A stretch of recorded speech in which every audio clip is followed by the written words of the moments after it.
French Boss vous est présenté cette semaine par Schema Business School et son programme Global BBA.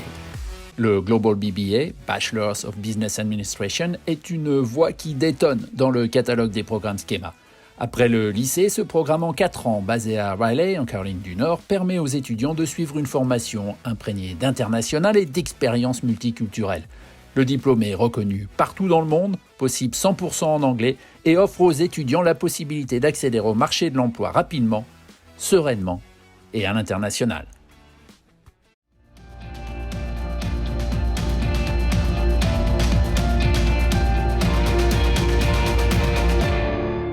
Bonjour à tous. La réussite a-t-elle un goût différent selon qu'elle est collective ou selon qu'elle est individuelle? C'est une question quasi philosophique, mais cette question, en tout cas, me semble-t-il, elle s'adapte assez bien à la personnalité de celle qui va être avec nous aujourd'hui pendant une demi-heure dans French Boss. On va la rejoindre à Londres et elle s'appelle Chloé Rulot. Bonjour Chloé.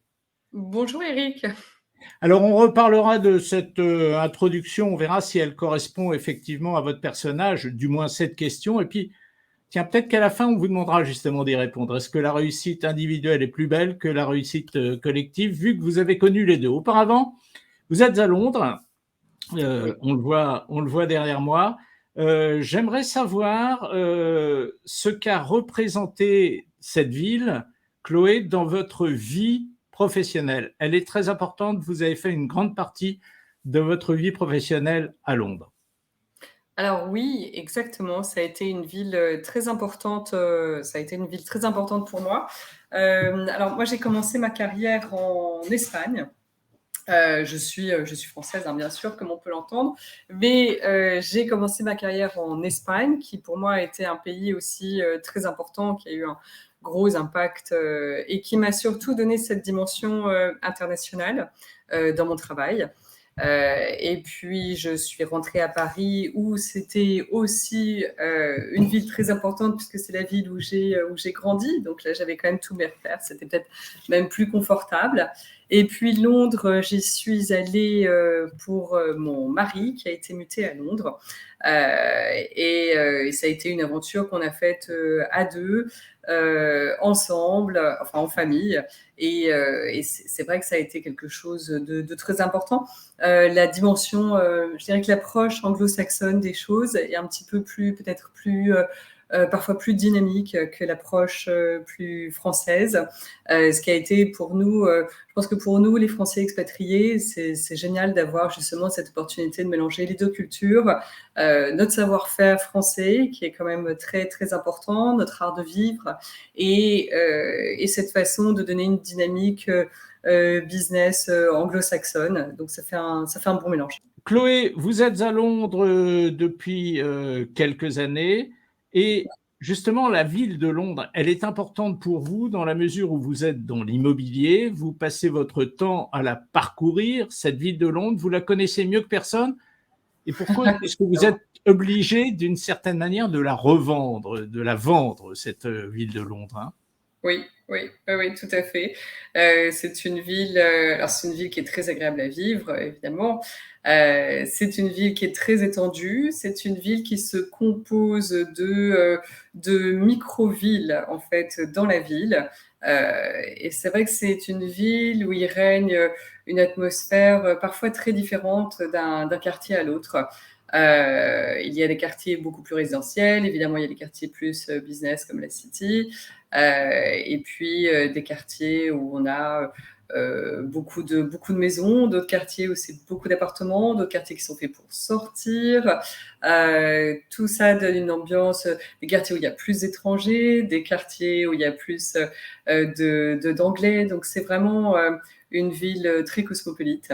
Très riche, effectivement, on la vend aux étrangers, mais je dirais qu'on n'a même pas besoin de la vendre, puisqu'il y a quand même énormément d'internationaux qui vivent à Londres. Ouais. Alors moi, Chloé, il y a un truc que j'aime bien, avant de parler de la vie professionnelle des gens et de parler donc de votre dernière création, Cypress Estate, on va en parler tout à l'heure, j'aime bien parler un petit peu des gens eux-mêmes. Et j'ai lu des trucs sur vous qui peut-être donnent des indications sur votre caractère, notamment les gens qui vous ont inspiré. j'en ai relevé 2. Il se trouve que ce sont 2 femmes. Il y en a une, c'est Fleur Pellerin, ancien ministre, qui a été ministre dans le digital, qui a été ministre de la culture. Et l'autre, c'est Christine Lagarde. Christine Lagarde, c'est la femme de chiffres, c'est la présidente de la Banque centrale européenne aujourd'hui, après avoir été présidente du FMI. Bref, c'est quelqu'un d'extrêmement rigoureux. Est-ce que ces 2 traits de personnalité, la modernité de Fleur Pellerin et le classicisme de Christine Lagarde, fabriqueraient en quelque sorte une Chloé Rulot? Ah, j'espère. Ça serait quand même la meilleure des choses et le plus beau compliment qu'on puisse avoir. Oui, ce sont des femmes très inspirantes. Il y en a beaucoup, mais celles-ci font évidemment partie de mon panthéon, on va dire. Elles sont toutes les 2 très modernes. Je pense que c'est des femmes qui ont été très avant-gardistes dans ce qu'elles faisaient. Et je pense que c'est exactement ce qu'on essaye maintenant de faire, en tout cas chez Cypress Estate, c'est d'avoir quelque chose qui soit innovant. Je pense que quand on est entrepreneur, il faut faire les choses un petit peu différemment, sûrement, si on veut se démarquer de ses concurrents. Mais si on peut avoir des choses qui sont innovantes, je pense que là, on arrive quand même dans la clé du succès. Et bien sûr, il faut de la rigueur, parce que sans rigueur et sans discipline et sans travail, on n'arrivera à rien. Alors Chloé, on va avancer petit à petit dans votre vie professionnelle pour arriver donc à cette dernière étape qu'on mentionnait là, il y a quelques instants. Vous avez fait des études à l'école du Louvre. Ça traduit quelque chose. Ça traduit le goût, l'amour de l'esthétique, etc. Oui. Et puis, vous vendez ou vous louez des appartements. Et ça traduit le goût du business. Quelle est la corrélation, quel est le trait d'union entre les 2, Chloé? Alors, le trait d'union, c'est qu'à l'origine, j'étais à l'école du Louvre, j'ai fait aussi un peu de droit en parallèle. À l'origine, je voulais être commissaire-priseur, tout simplement. J'aime beaucoup l'art, ça a toujours été une passion depuis toujours. Et donc, j'aime effectivement les beaux objets, les belles choses. Donc, commissaire-priseur, bon, finalement, je me suis retrouvée dans l'immobilier plutôt, on va dire, d'un certain standing. Et c'est vrai que finalement, ça correspond très bien. C'était une démarche assez logique. Mais justement, qu'est-ce qui vous plaisait le plus dans l'immobilier? Est-ce que c'était l'aspect convaincre des gens, par exemple, d'acheter ou de louer? Ou est-ce que votre goût personnel interférait beaucoup dans ce que vous disiez aux gens qui pouvaient être vos clients? Alors, c'est vraiment drôle ce que vous me dites, Eric, parce que c'est très important. C'est quelque chose de très important. Il y a une règle, je pense, en vente qui est qu'on vend bien ce qu'on aime bien. Et c'est vrai que quand on est vraiment très enthousiaste et qu'on aime vraiment ce qu'on présente et vraiment ce qu'on montre, forcément, on va transmettre quelque chose à nos clients. Beaucoup plus loin que de convaincre quelqu'un. Je pense que quand on transmet son enthousiasme et quand on est vraiment convaincu soi-même, en fait, il faut se convaincre soi-même avant de convaincre les autres. Mais c'est sûr que quand on présente quelque chose qu'on adore, on va même pas le vendre, on va juste transmettre ce qu'on ressent.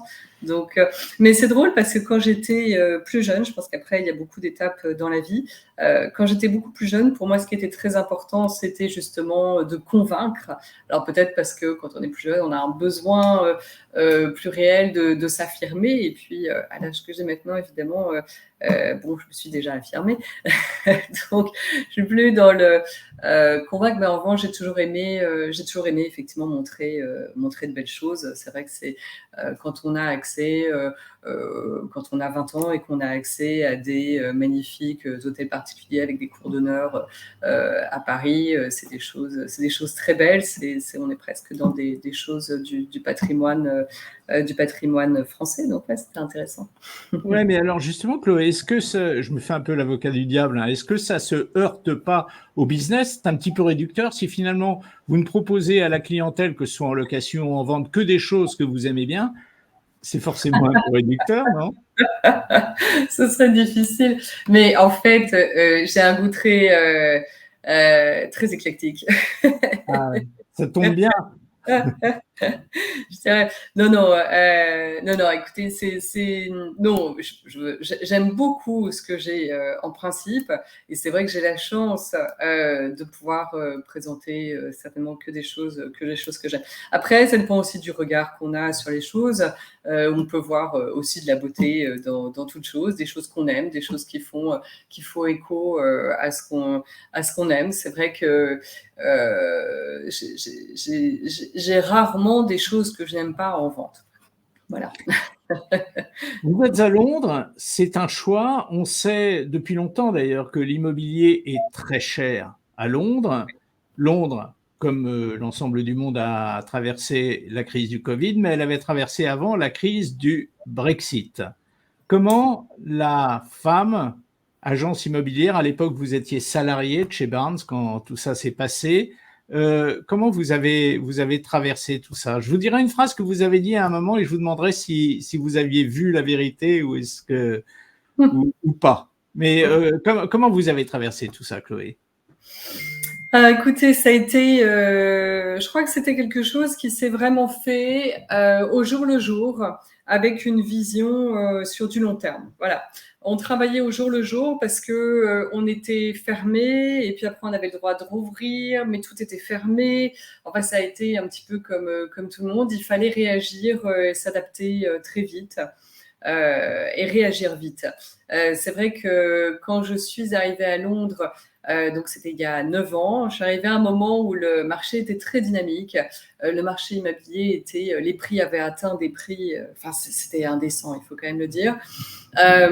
Et c'est vrai que même nous, en arrivant, on avait sous-estimé en fait ce que c'était que de vivre à Londres. Et puis, enfin surtout pour l'immobilier.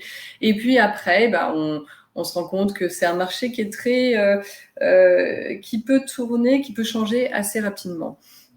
C'est différent, c'est un marché qui a une approche très différente du marché que j'ai pu avoir évidemment en France et même en Espagne.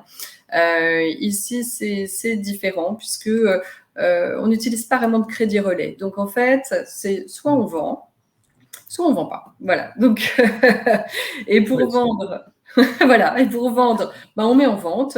Et puis, bah, si on n'a pas envie de vendre à ce moment-là, si le marché n'est pas bon, on met pas en vente. Donc, en fait, nous, on a beaucoup souffert à partir du Brexit parce qu'il y avait peu de choses en vente. Finalement, les prix ne se sont pas effondrés avec le Brexit. C'est resté quand même assez haut. Mais il y avait beaucoup moins de transactions puisque les gens se disaient bah, on n'est pas obligé de vendre maintenant, on va attendre. Donc il y avait beaucoup moins de transactions parce qu'évidemment, tout le monde avait quand même un peu peur de ce qui allait se passer, surtout à Londres où les gens avaient massivement voté en faveur de l'Europe. Donc c'est surtout ça. Bon. Et puis après, quand enfin Boris Johnson a été conforté, donc tout le monde a dit ok, bah maintenant on fait le Brexit, on avance, tout ça fait partie maintenant il faut avancer. Ça a rassuré tout le monde et l'immobilier est reparti. Et à ce moment-là, ça c'était fin 2019. Donc on a vécu début 2020, on a eu 4 mois vraiment où tout le monde était très enthousiaste, il y avait beaucoup d'émulation. C'était vraiment une période très agréable d'ailleurs.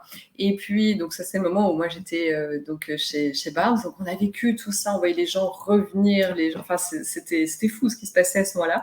Et puis d'un seul coup tout s'est arrêté avec bien sûr le lockdown.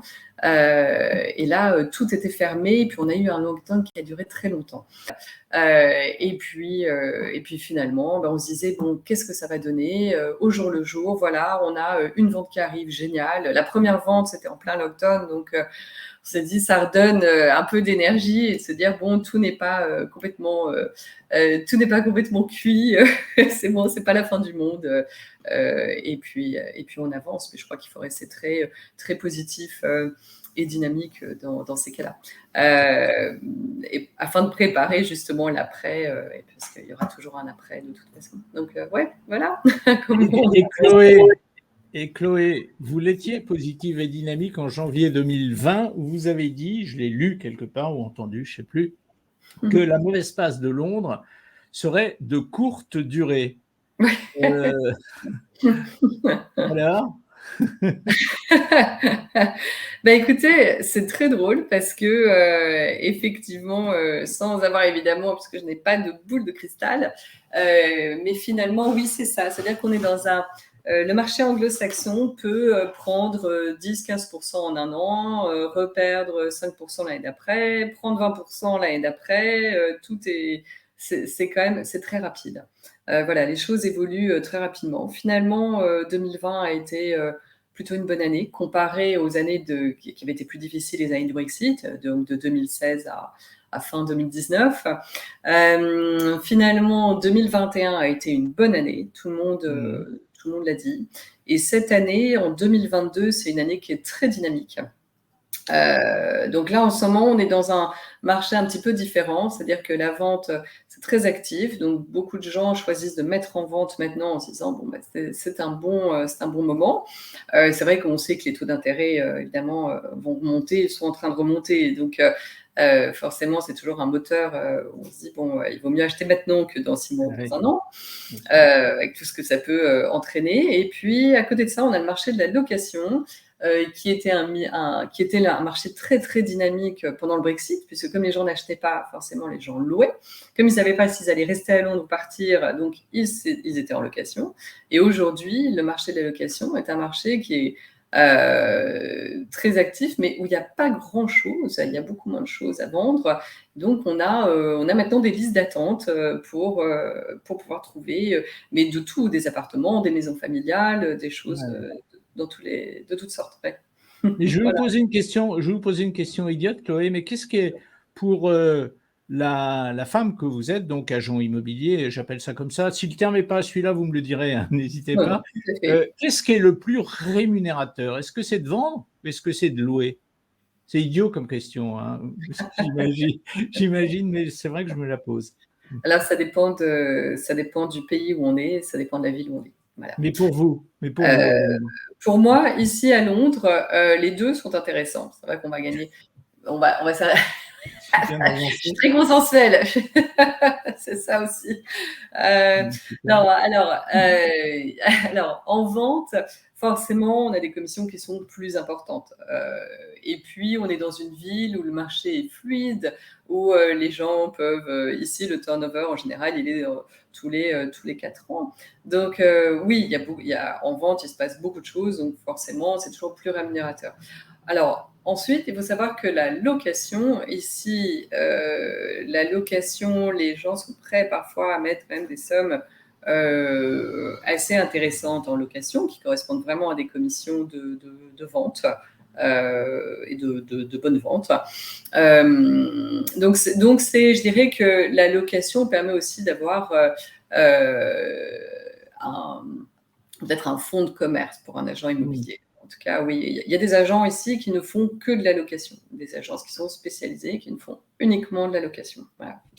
Chloé, on va parler un petit peu de vous. Donc, vous avez fait toute votre carrière, enfin, en tout cas, une plus grosse partie de votre carrière dans l'immobilier, Oui. dans des grandes enseignes. On l'a dit, la dernière dans laquelle vous étiez, c'était Barnes. Et puis, vous avez créé votre entreprise, donc, très récemment. Oui. Quand vous avez créé votre entreprise, vous étiez complètement prête. Est-ce que c'était mûri dans votre tête ou est-ce que ça a été un coup de sang de dire maintenant j'ai fait le tour des grands noms, j'ai fait le tour d'une position de salarié ou d'employé, je ne sais pas exactement le terme, et maintenant il faut que j'y aille, ou est-ce que c'était un truc que vous aviez mûri et que vous aviez répété, si je puis dire, dans les grandes enseignes où vous étiez? Oui. Alors c'est intéressant parce que effectivement, quand on crée une société, il y a deux choses. La première, c'est jamais le bon moment. Voilà. Autour, on va toujours dire oh, mais comment tu as monté une société? C'est le Brexit. Ah non, mais là, c'est bon. Est-ce que tu crois vraiment que c'est le bon moment? On est en plein Covid.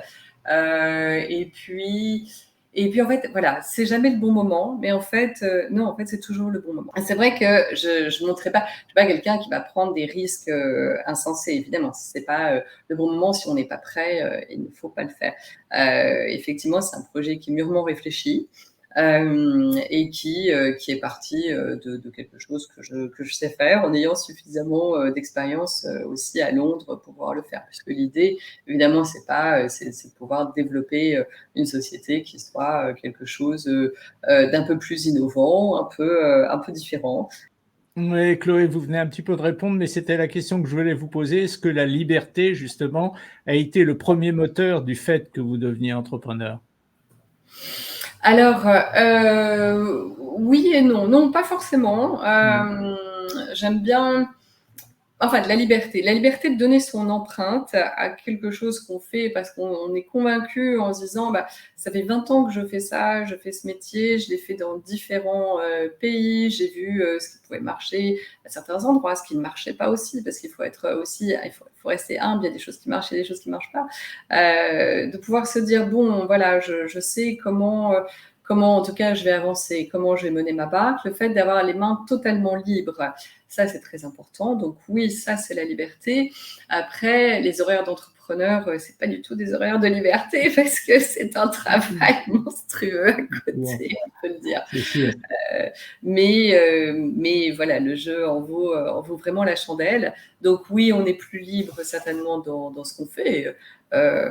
Et encore, mais c'est vrai qu'on a des comptes à rendre à soi-même pour l'instant. Bon, après, évidemment, si je me développe plus, j'aurai certainement des investisseurs aussi avec moi. Donc, j'aurai peut-être un petit peu moins de liberté, certainement des comptes à rendre, mais pour l'instant, c'est génial. Alors justement, on va en parler effectivement de ce qu'est Cypress Estate, puisque on arrive dans le money time de cette interview. Donc cette société, vous l'avez créée seule, vous avez mis de l'argent seul dedans, sans associé, racontez-moi. Oui, oui, oui, oui. Alors, effectivement, donc, c'est la troisième société que je monte. J'ai toujours eu des associés. Là, cette fois-ci, j'ai décidé de le faire. C'était un choix de le faire justement sans associé. Tout simplement parce que j'avais vraiment envie de faire quelque chose. Moi, je pense que au-delà du terme associé, c'est plutôt sur s'entourer des bonnes personnes. C'est-à-dire que oui, j'ai créé cette société toute seule, mais à côté de moi, j'ai des personnes déjà qui travaillent avec moi, et puis j'ai aussi des partenaires de travail, donc dans d'autres pays, donc qui n'ont pas de part dans ma société. Je n'ai pas de part dans la leur, mais en revanche, on travaille main dans la main. Voilà. D'accord. Ça marche bien aujourd'hui, Chloé. Cypress Estate. Si vous avez quelques chiffres, nous, on n'est pas contre le principe. Alors, on est en démarrage, hein, on est vraiment en rodage. On espère, voilà, on a vraiment démarré en septembre, donc on espère terminer l'année. En tout cas, voilà, au-delà des chiffres, pour l'instant, je ne peux pas m'avancer sur les chiffres parce que je suis très superstitieuse, comme tous les vendeurs. En général, les gens qui vont pas citer de chiffres commencent votre réponse comme vous l'avez fait. Ouais. Mais au-delà des chiffres, en tout cas, on a atteint nos objectifs. Donc voilà, ça c'est la satisfaction. On a atteint les objectifs. Maintenant, on espère aller plus loin, puisque l'idée évidemment c'est de dépasser ces objectifs. Moi, je suis aussi très modeste sur ce que je fais, donc je pense que d'abord, il faut réaliser ce qu'on a à faire, avoir des bases, des fondations qui sont solides. Et puis, une fois qu'on commence à gagner de l'argent, il faut le réinvestir. Donc, c'est vrai que les premières années d'entrepreneuriat, on est plus dans l'investissement, dans le développement, dans ce qu'on gagne va être réinvesti, évidemment. Je ne vais pas faire... voilà, il faut rester très terre à terre, mais vous gagnez déjà de l'argent, Chloé. On est quelques mois après, 9 mois après, disons, vous gagnez déjà de l'argent. Oui. Bravo. Merci, merci, c'est gentil. Bon, et alors, par rapport à ce que vous gagnez actuellement, vous envisagez à quel horizon de multiplier par combien? On reste un peu dans le flou, mais on donne des éléments. Alors, idéalement, j'espère on devrait pouvoir grossir d'ici la fin 2022, début 2023. Voilà, on va certainement grossir. Là, en ce moment, on va déjà... là, on passe, on va dire, dans une phase... On est passé maintenant dans la phase 2 du plan du business plan, tout simplement.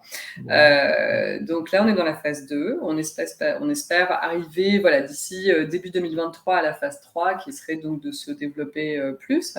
Donc, on espère... la première année, forcément, comparée à la deuxième, elle est un petit peu différente. La première année, on est un peu... et puis la deuxième année, on espère certainement, peut-être pas doubler, mais presque doubler notre chiffre d'affaires, oui, bien sûr. Et avec cette envie de rester seul ou éventuellement, selon la conjoncture et l'accélération des résultats, faire appel à de nouveaux investisseurs dans votre société? Oui, ça c'est possible. Voilà. Ce serait certainement la prochaine étape dans le développement, mais il faut évidemment qu'on ait, c'est pas évident de trouver la même vision des choses. J'ai effectivement quelqu'un en tête, voilà.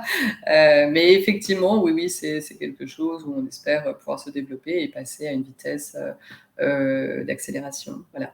Ou on le verra, voilà.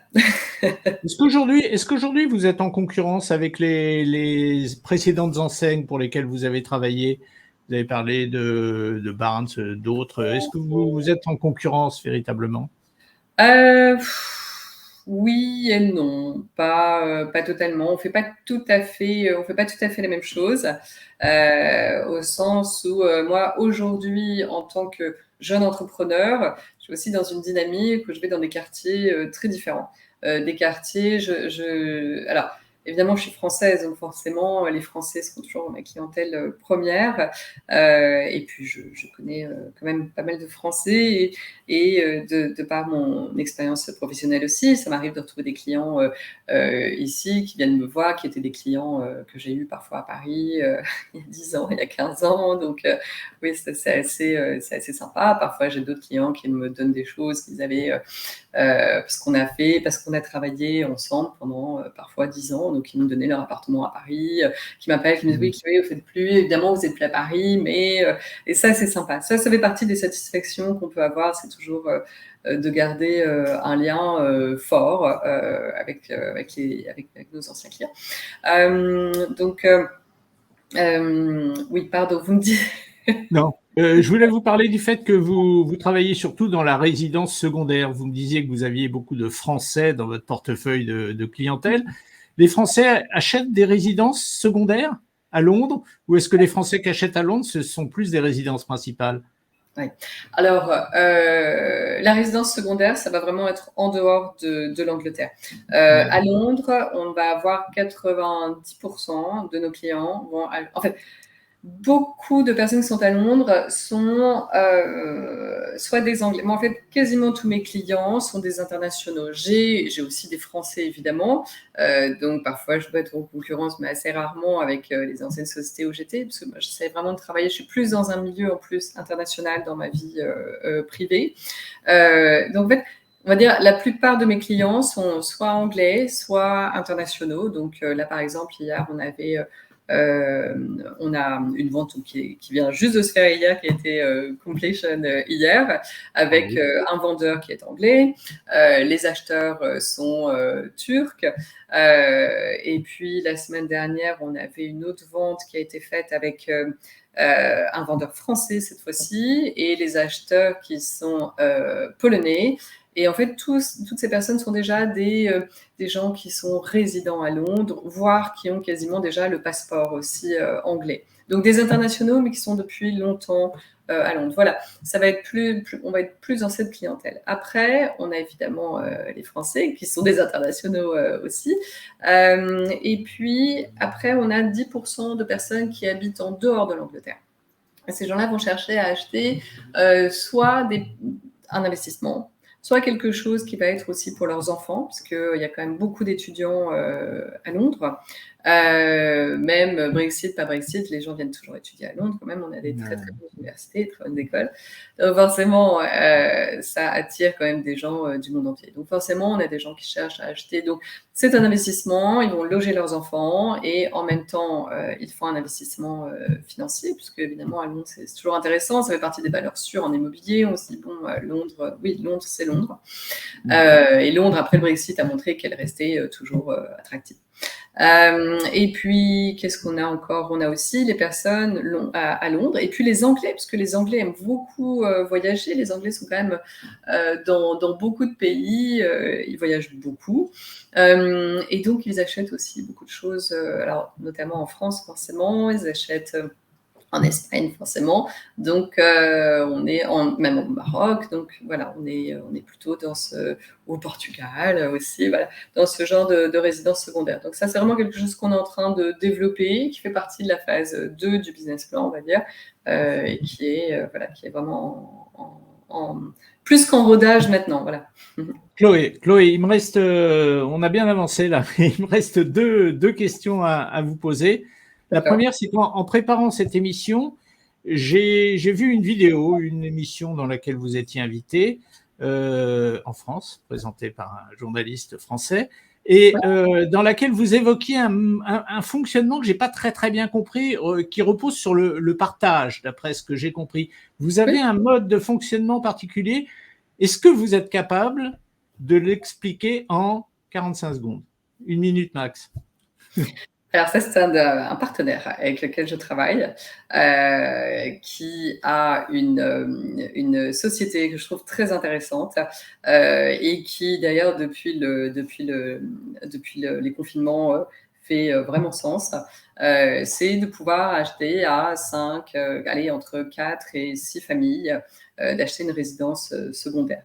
Ce qui permet évidemment de diminuer les coûts, ce qui permet d'avoir un service un peu un service d'hôtel, et qui est dans la résidence secondaire. C'est aussi une jeune société, mais c'est une chose dans laquelle je crois beaucoup.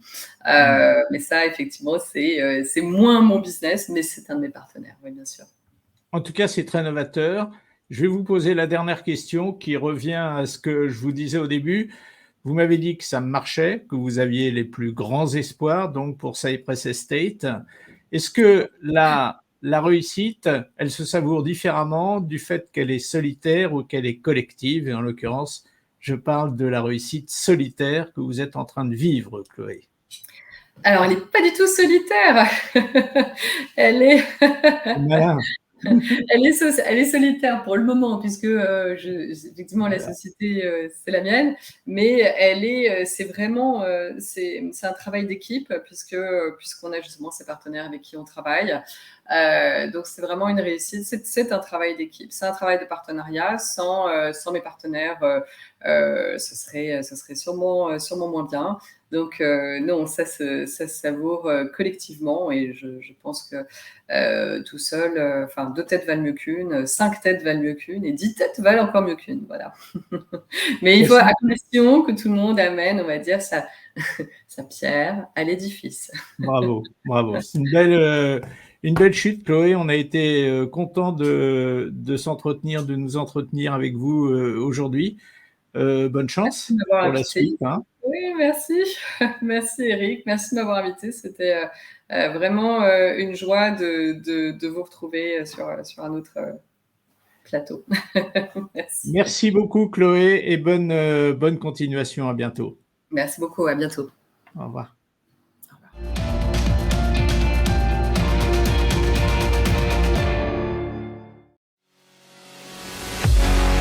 French Boss vous a été présenté par Schema Business School et son programme Global BBA.